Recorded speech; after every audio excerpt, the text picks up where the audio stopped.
Buenas tardes, queridos estudiantes. Les habla la profesora Claudia Pucci. Y en esta oportunidad vamos a revisar el siguiente video explicativo que tiene como objetivo poder comprender el periodo de la República Conservadora y la República Liberal a partir de estas reformas liberales.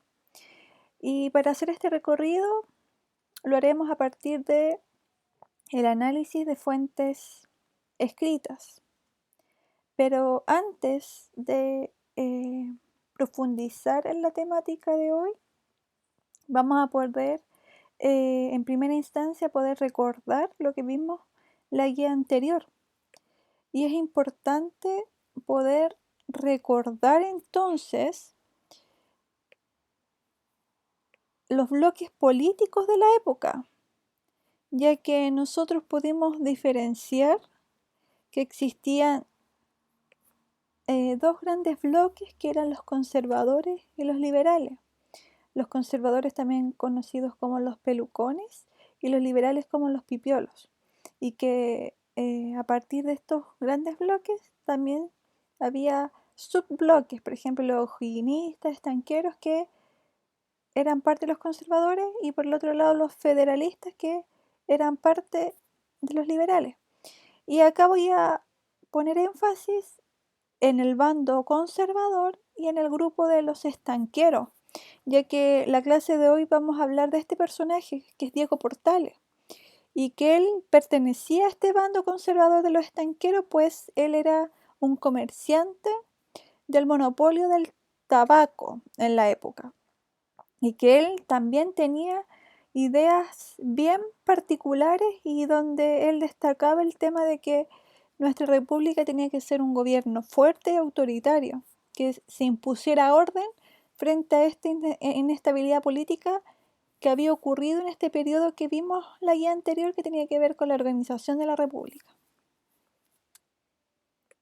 Entonces, si estamos en la guía anterior hablamos de la organización de la república, es importante señalar las características, es decir, que se quería establecer una república como modelo político. Era un periodo inestable políticamente, ya que hubo muchos gobiernos eh, que gobernaron en pocos años. Surgen estas tendencias políticas conservadoras y liberales.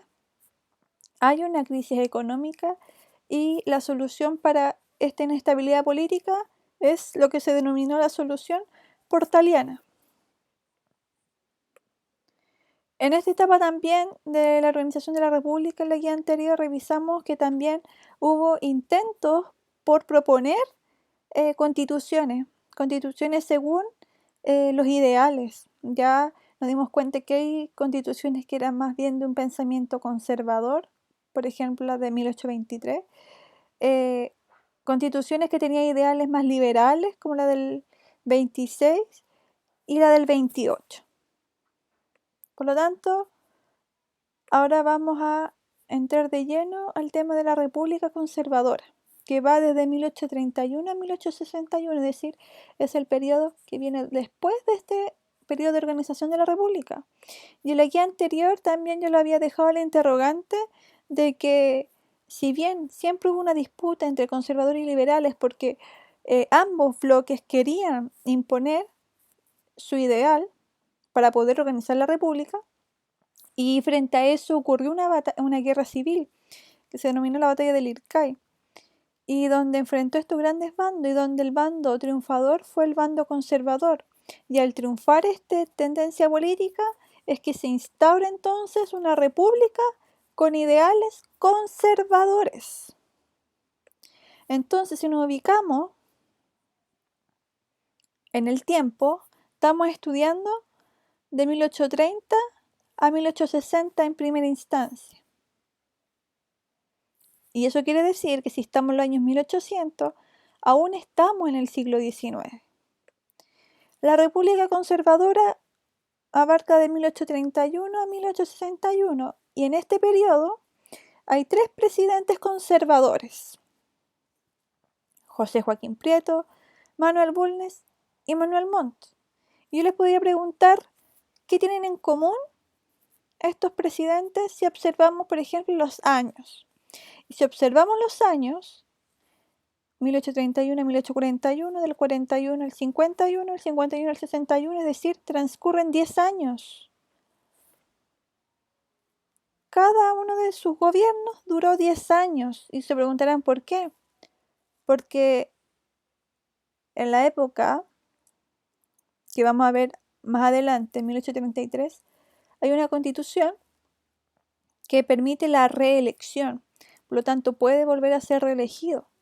Por lo tanto, a estos tres presidentes se les conoció como los gobiernos de los decenios. ¿Y por qué? Porque duran 10 años en su cargo.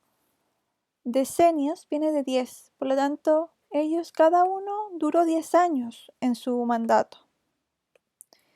La República Conservadora tiene también características y hay un contexto detrás. Si es conservadora, ya tenemos presidentes que tienen ideas conservadoras y que a partir de esas ideas conservadoras va a poder organizar este país a partir de una república. Recordemos que los conservadores defienden la idea de que la Iglesia y el Estado deben estar unidos, es decir, que la Iglesia puede influir en temas políticos. Hay una estabilidad, lograr una estabilidad y crecimiento económico, y también ocurre este hecho fundamental que es la Constitución de 1833, que está inspirada en las ideas de Portales. Nuevamente sale este nombre. ¿Y por qué será tan relevante Diego Portales si no aparece aquí? Porque acá tenemos los presidentes. ¿Qué tendrá de característico este caballero por el cual esta Constitución está influida por sus ideas? Diego Portales y su proyecto. Diego Portales no fue presidente, pero sí sus ideas tuvo una gran repercusión para la época. Diego Portales, como decía anteriormente, es un conservador, era un estanquero, un comerciante del tabaco, pero también fue ministro en el gobierno de José Joaquín Prieto, ya en el primer gobierno ya de esta República Conservadora.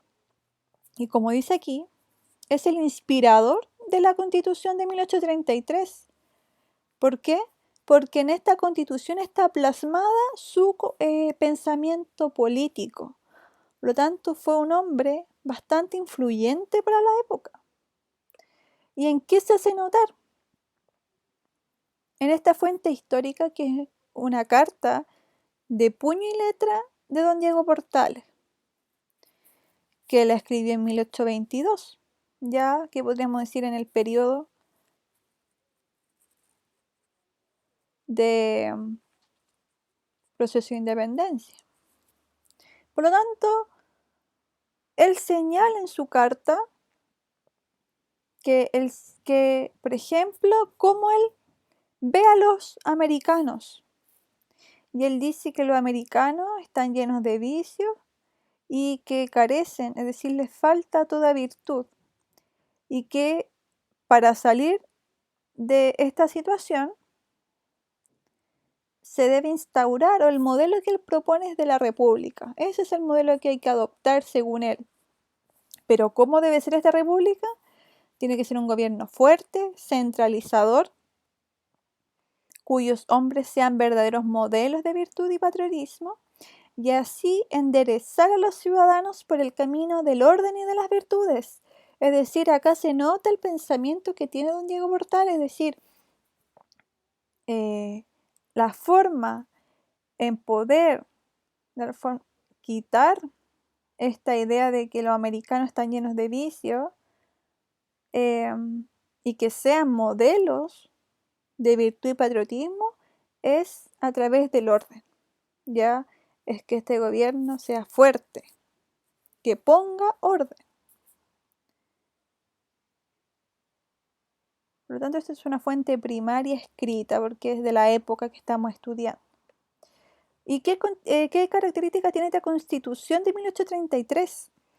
Que establece entonces un gobierno fuerte. ¿Y dónde se hace notar eso? En la figura del presidente, ya que se le da mucho poder al presidente, según esta Constitución. El presidente puede destituir, sacar ministros, establecer estado de sitio, es decir, en caso de que haya caos en el país, poder darle atribuciones a las Fuerzas Armadas y también rechazar leyes que proponga el Congreso. Y también el presidente puede ser reelegido. Pero otro aspecto también que establece esta Constitución, que si bien le da mucha facultad al presidente, mucho poder, es el sistema electoral censitario. ¿Todos podían votar en la época? No. Es un voto censitario, es un voto restringido a ciertas personas. En este caso, en la época solo pueden votar los hombres mayores de 21 años si son casados y mayores de 25 años si estaban solteros. Y también tenían que saber leer y escribir. Y además de eso, tenían que tener propiedades. Es decir, es un voto censitario porque es restringido a varones con cierta edad que sepan leer y escribir y que posean propiedades.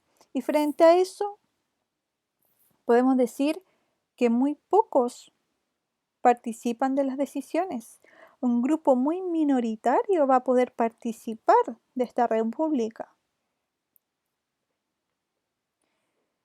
Consideremos que no todos van a tener acceso a la educación, solamente las clases, los grupos políticos más privilegiados van a poder acceder a la educación. Por lo tanto, ¿qué hemos aprendido hasta ahora? Que esta Constitución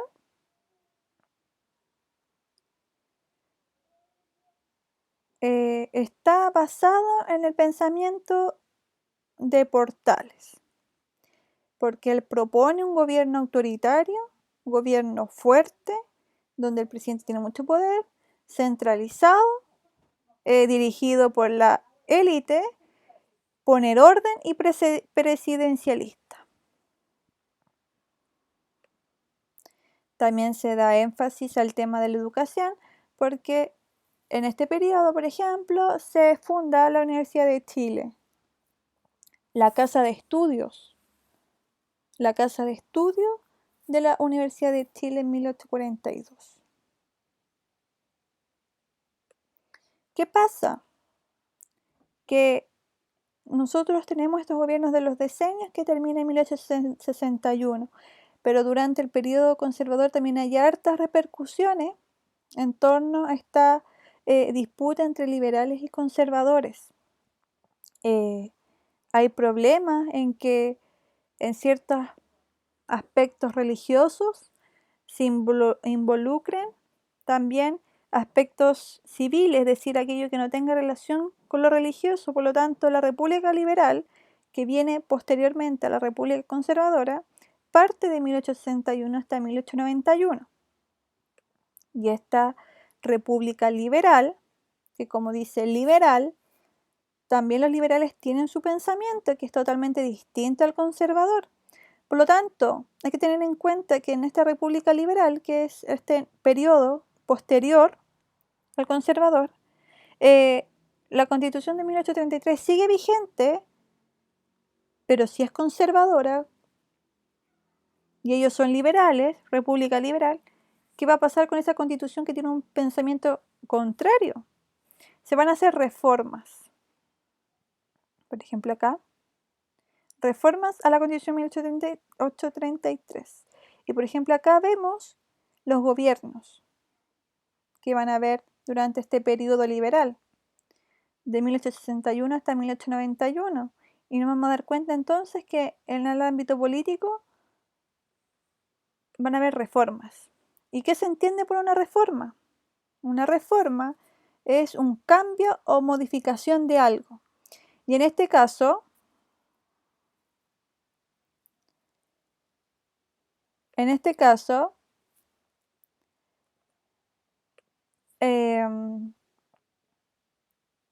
la Constitución de 1833 sigue vigente y es conservadora porque es de 1833. Por lo tanto, los liberales, estos presidentes liberales, van a modificar ciertas cosas de la Constitución de 1833 según sus ideales. Por ejemplo, ya no le van a dar tanto poder al presidente, van a limitar el poder del presidente y le van a dar más atribuciones al Congreso. Por ejemplo, ese es un cambio. Y también hay otras obras que realizaron los gobiernos liberales y que son estas famosas leyes laicas. Algo laico es algo que es independiente de algo religioso, no está ligado a lo religioso. Y las leyes laicas nacen a partir del gobierno de Domingo Santa María, el cual es un presidente liberal, donde nacen 3 leyes, donde nace el registro civil, los cementerios laicos y el matrimonio civil. Y esto hasta hoy en día perduran. ¿Y qué es lo importante acá? Que con los gobiernos liberales se comienza un proceso llamado secularización, es decir, que se va separando el tema del Estado e Iglesia. Por ejemplo, registro civil, con los conservadores, los nacimientos tenían que ser inscritos en una parroquia, porque recuerde que el Estado y la Iglesia van unidos, por lo tanto, lo religioso se intromete en lo político, por lo tanto, con los liberales ellos no quieren lo religioso junto al Estado, quieren estar separados, por lo tanto, no necesariamente ahora van a tener que los nacimientos inscribirse en una parroquia, sino que va a haber un lugar establecido donde, independiente de su creencia religiosa, puedan inscribirse. Lo mismo el cementerio, ya tener un cementerio laico donde se puedan enterrar personas donde no importa la creencia que tengan. Y el matrimonio civil, porque antes los matrimonios, por ejemplo, en la República Conservadora, tienen que ser por la iglesia para que sean válidos, ahora ya no. Si observamos entonces el gobierno de Domingo Santa María, que es un presidente liberal, nos podemos dar cuenta entonces que él es quien crea, establece estas leyes laicas. ¿Ya? ¿Por qué? Porque él habla de este concepto, laicizado, las instituciones de mi país. Algún día lo agradecerá mi patria, es decir, que se logra separar aspectos religiosos que también de lo civil.